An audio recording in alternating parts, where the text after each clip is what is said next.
বিজেপির বুথ এজেন্টের বাইক পুড়িয়ে দেওয়ার অভিযোগ। তৃণমূল কংগ্রেসের দিকে অভিযোগে তীর উঠছে এবং বেলগাছিয়ায় জেকে মিত্র রোড এলাকার ঘটনা। কলকাতা পুরসভা 3 নম্বর ওয়ার্ডের এই ঘটনায় অভিযোগ যে গভীর রাতে কেউ দুটি বাইক পুড়িয়ে দিয়েছে।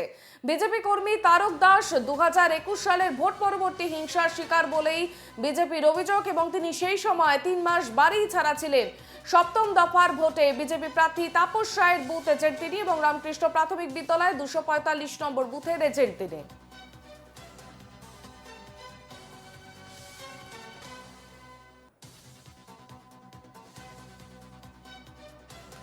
কাল রাত্রির বেলায় আমার এই 2:10 নাগাদ আমার দুটো বাইক আমার জ্বালিয়ে দেয়। আমার ভাই কোনো রাজনীতি করে না, আমি রাজনীতিটা বিজেপি পার্টিটা আমি করি, আমি বুথ এজেন্ট। আমি তার জন্য আমার রাত 2:10 আমার বাইকটা জ্বালিয়ে দেয়। আমরা যখন আগুনের তাপ পাই তখন উঠে দেখছি আমাদের বাইকগুলো অর্ধেক জ্বলে গেছে। এখানকারই হারবাদ বাহিনী, যারা তৃণমূলের হারবাদ বাহিনী আছে, তারাই আমার এগুলো জ্বালিয়েছে।